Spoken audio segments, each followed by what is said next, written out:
Paul Sackis, Good News Plan. I'm speaking to David Baldacci. Hi, David. How are you? I'm good, thank you. Good. Number one best-selling author. Discuss your new book, The Keeper. Second in your young adult fantasy series, The Finisher, which was the first. And its option is a movie. Hey, David, congratulations. Thank you very much. Yeah, when I first started writing this, I just wanted to write fantasy because I grew up loving fantasy, and my wife gave me a blank page book in 2008 on Christmas Day, and I wrote the name Vega Jane, and she was my protagonist, my heroine, my sort of, underdog, tough, feisty, independent heroine, and I created this series around them, sort of this epic fantasy journey that she takes.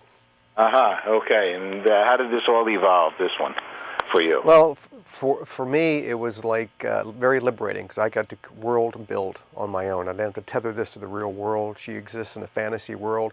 In the first novel, The Finisher, she was in a little town called Wormwood, and they were told this is all there was in existence, and she learned subsequently that it was all a lie. Everything about her world was a lie. So she escapes from Wormwood in The Finisher, and she goes into The Keeper, and there she has to travel through the Quag with her friend Delph. And the Quag is this very mysterious,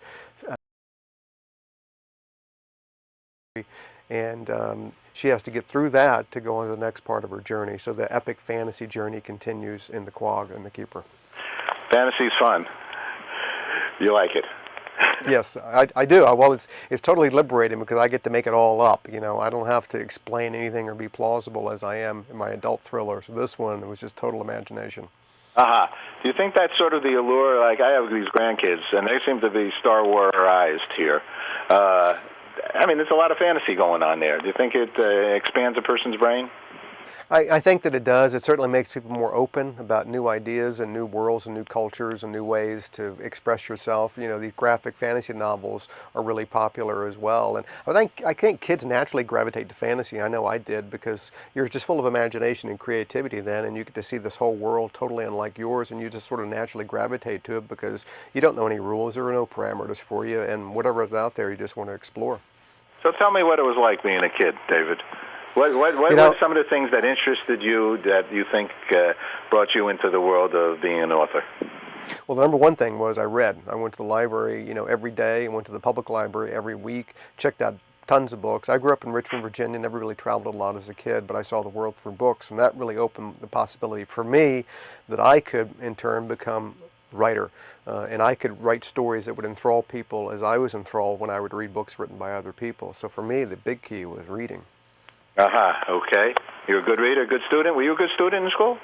I was a good student. I went to college. I went to law school. I practiced law for 10 years. So my whole life was words, really, and storytelling. Even as a lawyer, I was paid to tell a story, that best represented my client's interests as opposed to the other side. So my whole world has been filled with words from the day one. There must be something with this legal world because I've interviewed lots of lawyers who wrote books, and it's the analytics. What aspect of it do you think does it? Well, you're paid to put words together and to tell a story based on certain facts, and you also had to be very disciplined.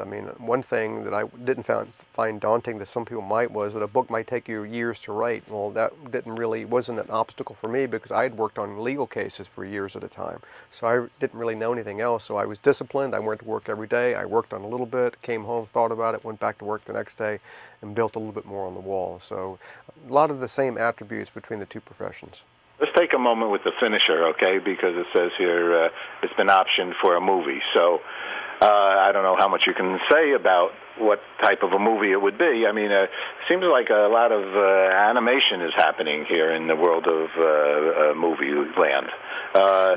Yeah, there is a lot of animation. I think that Sony Columbia bought the film rights for the franchise. I think it would be a live action, so you'd have actual actors in it as well. It would be, an epic fantasy kind of tale. And they've written the second draft of the script for The Finisher. They've read The Keeper and loved it a lot, so it's high on their list to get this done. So it'd be really cool to see it actually on the big screen. Now, to make a big screen movie with a book that is involved as The Finisher, it got to be a big budget, David, right?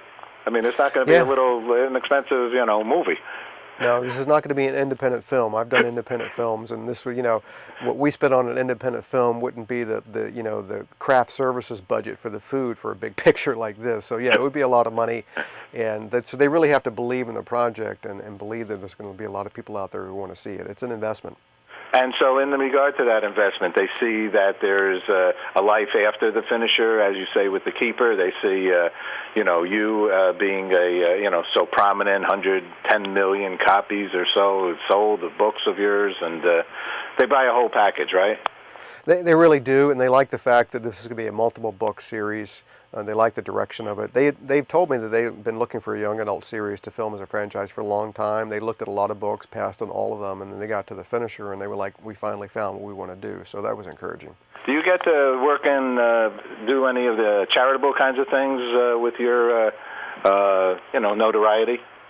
Yeah, my wife and I founded the Wish You Well Foundation about 15 years ago. We eradicate illiteracy in the U.S. That's our mission. So we've funded lots of programs across the country. We collect books that we ship to the food banks around the country, about 1.5 million books in the last 6 years. So the people going in to seek food assistance often have low literacy skills. Poverty and literacy go hand in hand.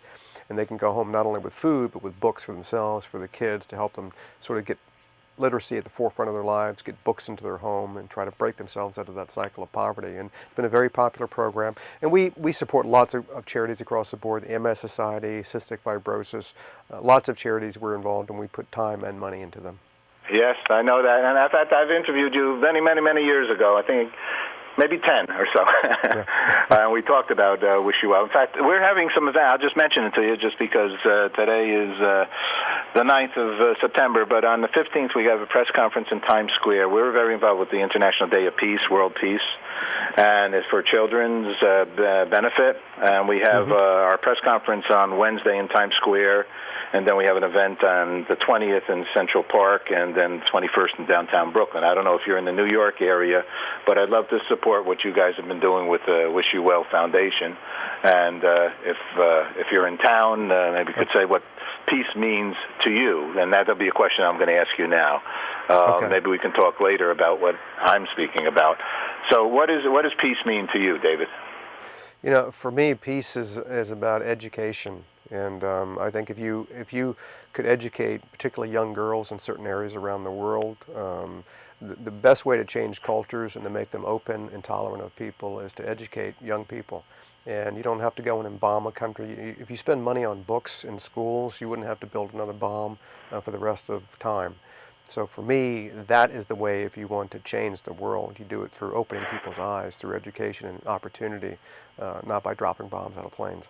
I couldn't agree with you any more. My mother's a librarian as well. Last question, and once again, congratulations with everything, and I do hope we're able to see you at our peace events. What's good news for you, David? Good news for me is where everybody reads, and everybody has opportunity and access to books and reads them, because I tell you what, I know what books have done in my life. So good news for me is standing in a bookstore doing a book signing, and I got hundreds of kids in line holding books that they read and have loved, and I could see these smiling faces, and I understand that books can change lives. That's good news for me. All right, David, good man, and congratulations on your continued success, and I'm looking forward. I'm going to go wait at the movie theater right now. Okay, thank you. Take care.